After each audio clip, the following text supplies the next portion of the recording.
Good afternoon and welcome to webinar number 4, which is Strategic Applications of Rigor using Rigor for Assessment. In our first session, we talked about purpose and outcomes of rigor. The second one, we talked about using rigor for standards. Last week, we talked about using rigor for instruction. And this week, we're going to be looking at using rigor for the assessment process. So here are our learning tensions for today. We're going to explore the use of rigor as it pertains to various assessments. So talking about summative, formative, and performance assessments. We're going to look at a rubric that includes rigor as a component of content validity. This is a rubric that I created when I was working with Lima City Schools, and we were looking at validating their assessment items. And so I developed this rubric to be useful at looking at the item level and looking at the holistic level of various components of the assessment process, particularly quantitative. Then we're going to have analyze and evaluate the relationship between formative and summative assessment items. And finally, there will be a Q&A session at the very end of the webinar. So I'm going to begin by asking you to respond to a prompt. And in order to do this, on your phone, if you would type in Brandon D 575 and to the number 37607. So let me give you a moment to do that.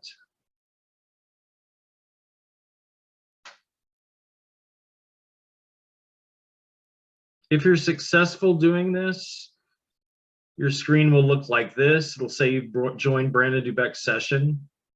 When you're done, reply leave if you want to log out. And so here's the very first prompt, which is when you think of the word assessment, what words come to mind? I'll give you about a minute and a half to do this one.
Okay, a lot of good words popping up. Feedback is at the center of this, which gives me great joy because it is our hope in using any type of assessment that reciprocal feedback is happening between teachers and students. The teacher is actually inviting that process of feedback and saying, hey, where are you with this? How much of this have you digested and to what extent have you digested it? So I love all the other words that have popped up here. We have data, rubric, formal, summarize, grading, accountability, all words associated with assessment. And so I kind of want to start with this idea first of moving students from being in the back seats of cars to in the front seats of cars. In other words, testing and a lot of assessment properties are done to students instead of with them or with their input in any way, shape, or form. And so when we look at this, students are often in the back seat of the car of the assessment process. They are the most passive in some cases. And what we want to do is invite them to be co-creators, to become assessment capable learners. This is what John Hattie talks about in visible learning, that when students are assessment capable learners, they're not sitting in the back seat, they're sitting in the front seat. And they're really talking about how they can best demonstrate their knowledge. The other thing I want to talk about is this idea of it's for a grade. right? I've heard this over and over time, as if this is going to motivate students, right? Actually, as soon as we say this is for a grade, we have immediately been depleting what is happening in terms of a student's mind, in terms of their motivation for wanting to do this. If it's for a grade, most teachers think, oh, if I say that, then I'm going to get my students to turn in their work. But really great teachers know that this is not the case. It's not about the grade, it's about the practice. And when it's only about doing something for a grade, then students in most cases don't have a safe place to fail. And this is a really important part of the assessment process, that we give students a safe place to fail so that we can see where their mistakes and misconceptions are in the assessment process, so that we can then strategically intervene or strategically enrich based on this ideology. So 3 criteria for useful assessments. One, and I always do this with school districts and with schools, and I ask them, go through all the assessments that you have and use these 3 marker, and give them like 1 point for this, 1 point for each of these that I'm going to bring up. And if you don't have at least 2 points on this, then it's not really a useful assessment. So first, it should impact instruction. If I have a useful assessment, whether it's formative or summative or performance assessment, it should impact instruction. It should impact it in terms of reteaching, intervening, enriching, differentiating instruction. It should also impact curriculum. In other words, when I go back to my standards, do I change my scope and sequence in the organization or prioritization of my standards based on the feedback that I'm getting from assessments? And lastly, it should impact learners very directly, individually and as groups. And these are the 3 traits we really want to see for all assessments. It's a nice marker for looking at how useful are your assessments. If we're truly going to assess the affective domain as well as the cognitive domain, and I went over this last week when I was talking about instruction, but I want to go over it again in talking about the assessment process, because I believe that if we are truly going to permeate the affective filter, we have to also have to assess value. Where are students in terms of their value of the information? How are they connected to that? So asking questions like, what makes this stick in your mind? Or how are you personally connected to this? Or what do you like about this topic? Or what do you like about this standard? What do you dislike about the standard? Are you still engaged in the process? Do you want to learn more about this? Just assessing that value piece formatively, so that it's not always content assessments, but that informative assessments, really short cycle, quick assessments, 2-3 questions, we're asking students fairly frequently where their level of value is with this. And this is when we'll get the assessment process right. This is when we'll actually get to the place where we're getting the feedback we need to find out how to either continue engaging students in the process of learning or re-engage them by finding another connection for them or helping them to find a connection. In the continuum of formative assessment, Stiggins talks about assessments of learning, for learning, and as learning. An assessment of learning are frequent assessments, evaluating students, determining the status and grading. And this is what's happened after students have had a safe place to fail. I always think of assessment of learning as the football game, the performance, the artwork, the final product of something. Before that, we have assessment for learning, where we have perhaps student-teacher conferences. We have guided instruction, responding to students' need, and those formative assessments I was just talking about that really give us the information to find out where students are in terms of their learning. And we have assessments as learning, daily student self-assessment, where the student is asking themselves, where am I in this process? Where is my level of knowing what it is that I'm learning? Could I take this standard and actually restate it in my own words so that I could replicate it, do it again in a new context? So this becomes a nice schematic for moving from assessment as learning to for learning, checking that understanding, and then over a greater period of time, assessment of learning as an outcome. So we can literally break down the formative and summative assessment cycle as formative simple. Informal assessments don't require any pen, pencil. It's not for a grade. It is just, where are you in this? It could be verbal, right? It could be groups of students reporting out as part of their formative process. And then we have more, complex formative assessments, but I really want to iterate that idea that the most immediate feedback happens in the formative simple process. In the formative complex process, more formalized, we do use paper pen, right?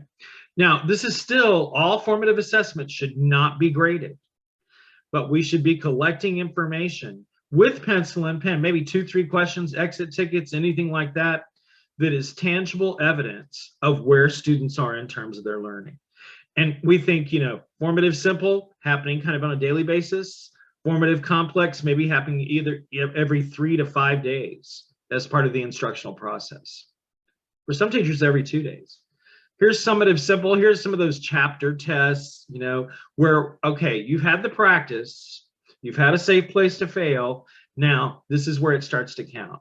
Now, this is not over a large amount of information. This is a smaller amount of information. So it could be just, 10 or 20 item questions where we're starting to ask students, how much of this have you really retained?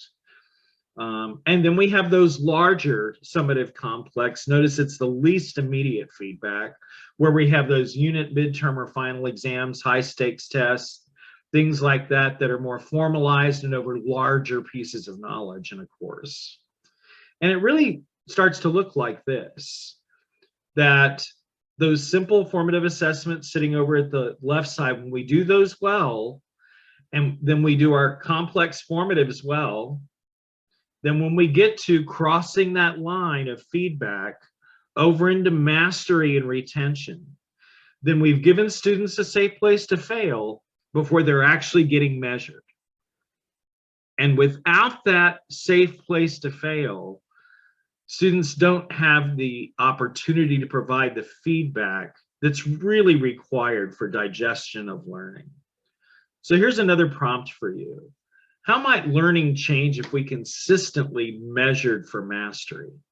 In other words, if we gave students frequent opportunities, multiple opportunities to demonstrate learning, and they were part of that process, if we did that consistently, how might learning change?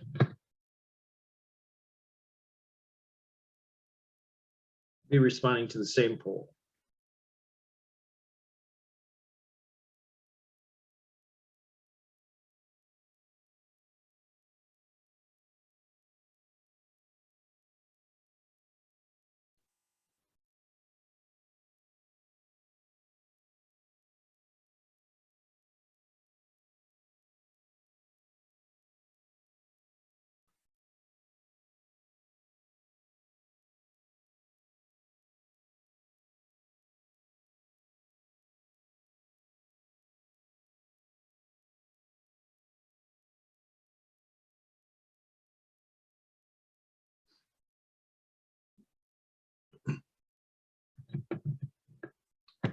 A lot of really great words here. I love that joy is up there, success. These are really important parts of retention, right? No longer would students be just learning something for a test. They would actually be retaining that information, because we would have the metrics to measure after they've had that safe place to fail, and where they're actually moving towards mastery learning, where they're given opportunities to relearn and retry and redemonstrate their learning as part of the assessment process. Now, that doesn't mean that we want teachers creating 5,000 different tests. No, no, no, no, no. I watched an algebra teacher last year who gave 20 multiple choice questions, so students had to work through the answers, but then if they missed them, they got the opportunity to do them again. The teacher did not create a new test. She had the students write a new question, and then show the answer. And then they had to write an explanation for why they missed the answer. What was it in their thinking, or what part of the process did they miss? And then they had to demonstrate it through a new item that they created themselves.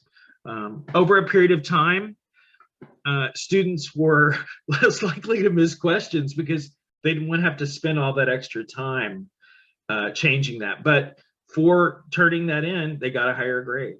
So when we look at that, when we look at the possibility of pre-testing, see, pre-tests have always been kind of a nemesis of mine, because a lot of times people try to pre-test what students don't know instead of what they do know. So a pre-test should be for what students do know. Now, we had a process called SLOs for a while where people were gaming the system. So of course I was going to give you 20 chemistry questions of words that you didn't know so that you get a 0 or a 5 so that I could show my own personal growth. And that's just gaming the system. That's not giving you any information for the instructional process that's really going to help you get better, right? That helps you find out where in the rigor matrix students are entering. So maybe that this is the target level of rigor of a standard that I'm trying to assess, this DOK3 strategic thinking, Bloom level 4 analyze. And I may pretest all the way back here, because I always say, is DOK1 always starting place? It may be that DOK2 is starting place, right? And if I'm really using my pretest to find out what students do know, not what they don't know, then it changes the game completely.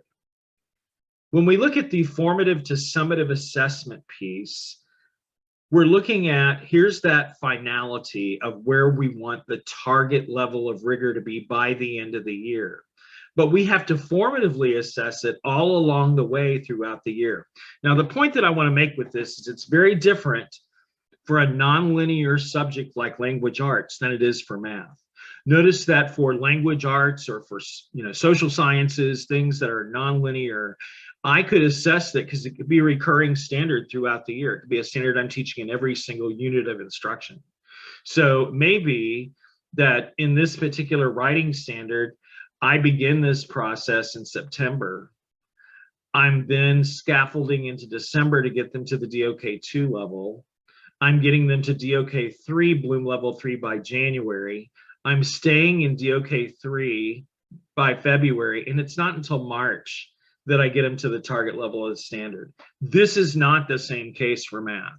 Anything that's linear in nature is going to be very different because there's not recurring standards that are coming back in multiple units of instruction. So it may be that this is the target level of standard for a math class, this DOK3 strategic thinking, Bloom level 4 analyze. And I can only back map the level of rigor that far, right? Because I've used a pretest that already tells me they're covered for DOK1. I'm going to be starting in DOK2. But my scaffolding, different from language arts, is going to be, this might be March 3, but then this might be March 10th. See that the increments of time are shorter in a more linear class. Here's March 17, maybe by March 31st, I will scaffold them to that DOK3 Bloom level 4 piece, if I'm really looking at the formative to summative process along the way. I wanted to show you the assessment content validity rubric that I created. Notice that 60% are based on the individual items. What's the alignment to the standard? What are the directions? But notice complexity, rigor, and alignment. So that third level has to do with rigor. In other words, does the assessment item match the level of rigor that is for that particular place in the trajectory of the target level of rigor of the standard? Then we have bias, and we have discrimination or construction of answer choices. Are the answer choices strictly following research-based guidelines? Or are they deviating from that? And then we look at it holistically. This is about 40%, where we look at a representative sample of questions. Do I have enough questions for this standard? Does the whole of the assessment show more than one level of rigor? Does it show stretch in the items? And is there a balance between selected response and constructed response? And so we're just looking at that whole holistic piece of what happens. The totals for these often look like this. The items are rated individually. This is an 11 item test that was given to fourth graders in Unit 2. And then these are totaled over here at the individual item level, and these are the percentages based on either 15 or 18. This gives us 94.4% for the individual item score. And then from the holistic level, we're looking at these numbers over here. There's that sample, stretch, and item balance.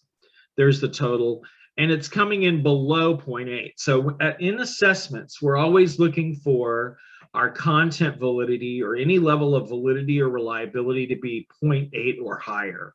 And so notice that the total for this, since it's 60% based on individual items, 40% based on the holistic, is 0.87. So it does meet that criteria as an overall assessment, but I might go back to it and look at how it was constructed or whatever is going to move that 75% up to at least 0.8 or 80%.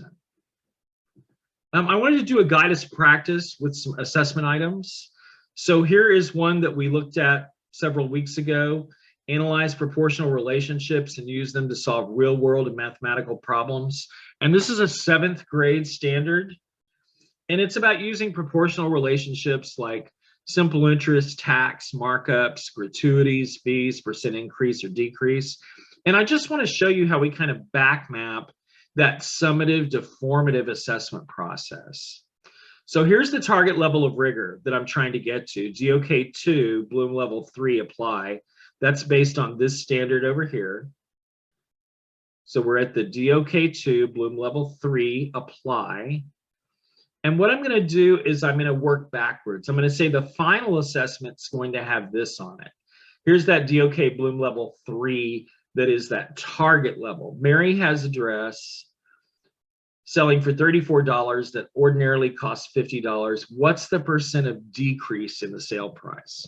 So if we go back to the language of that particular standard, we can see that the level of rigor is asking us to solve routine problem applying multiple concepts to decision points, select a procedure according to criteria, construct models given criteria. So as we're looking at this, here's that dress that's on sale, and I'm going to calculate the percentage of decrease. Now, if I take that backwards, again, remember, we always want to assess formatively in the same Bloom and DOK area at least once before a summative assessment.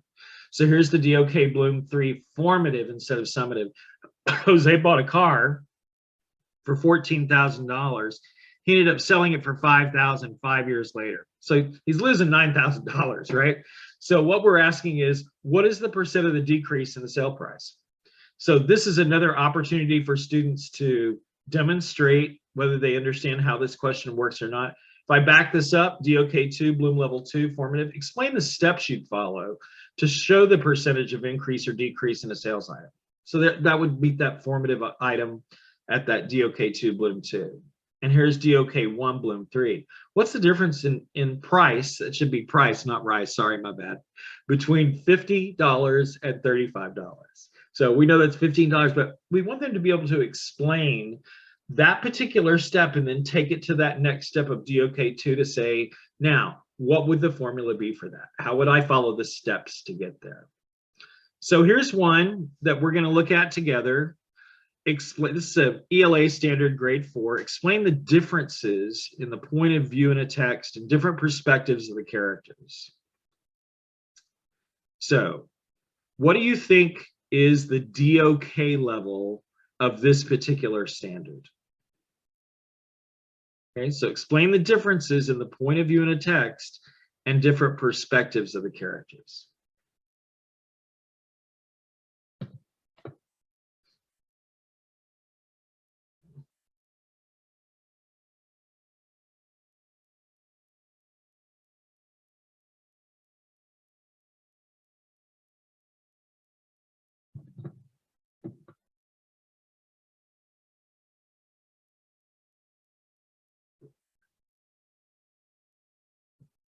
Oh, wow.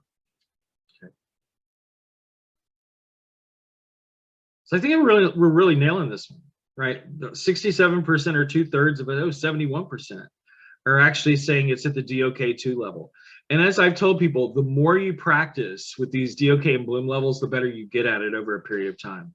And that's why we need to have those conversations with other teachers and other colleagues about what is the level of this standard. So we totally nailed it. It is at the DOK2 level here. Now, what's the Bloom level for this particular standard?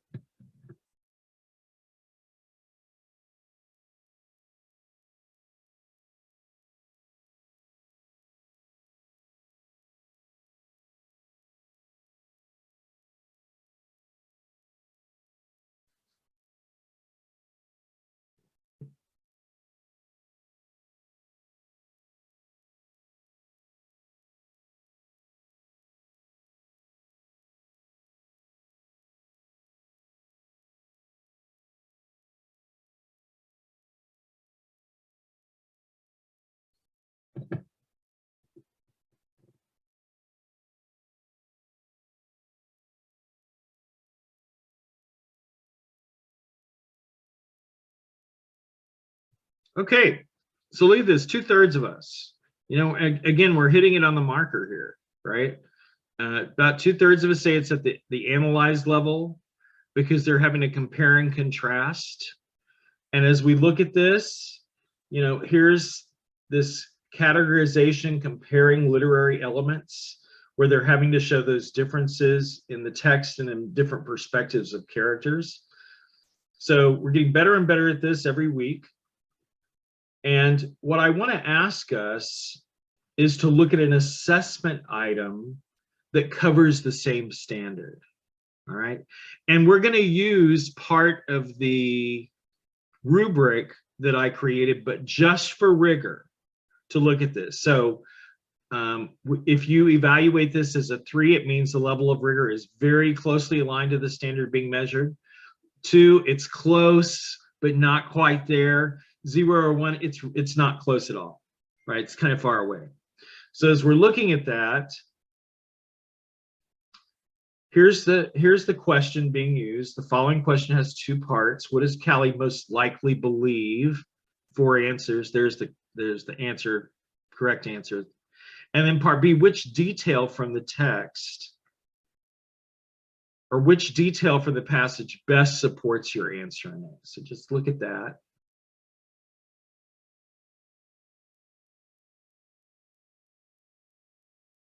And remember that this standard is asking to explain the differences in text and differences in perspective. And we know that it's at the DOK2 Bloom level 4 area. So when you rate this, what is your rating going to be? 3, 2, 1, or 0? And you can use A, B, C, or D.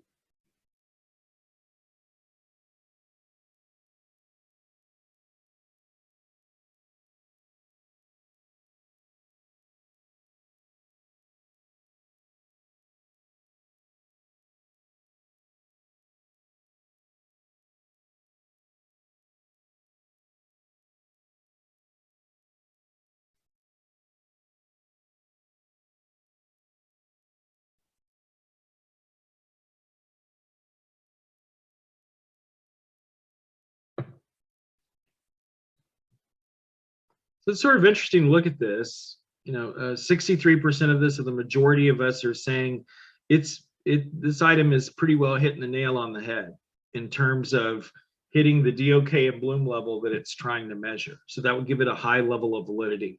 We have 25% of us rating it a 2, 13% a 1.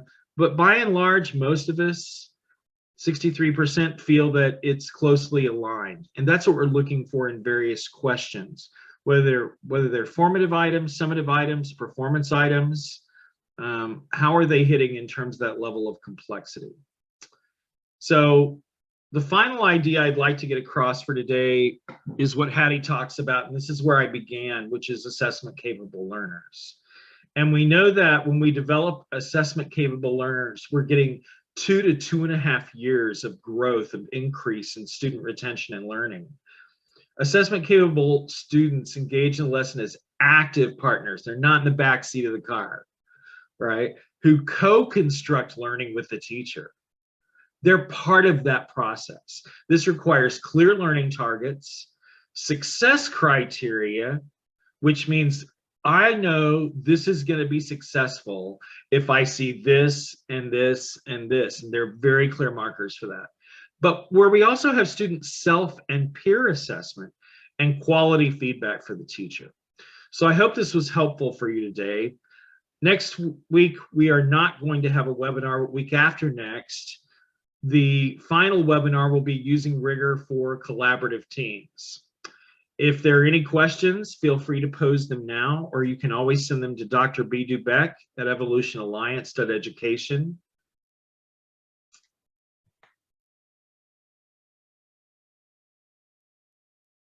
And I'm not seeing any questions, so have a great week, and thanks for joining us today.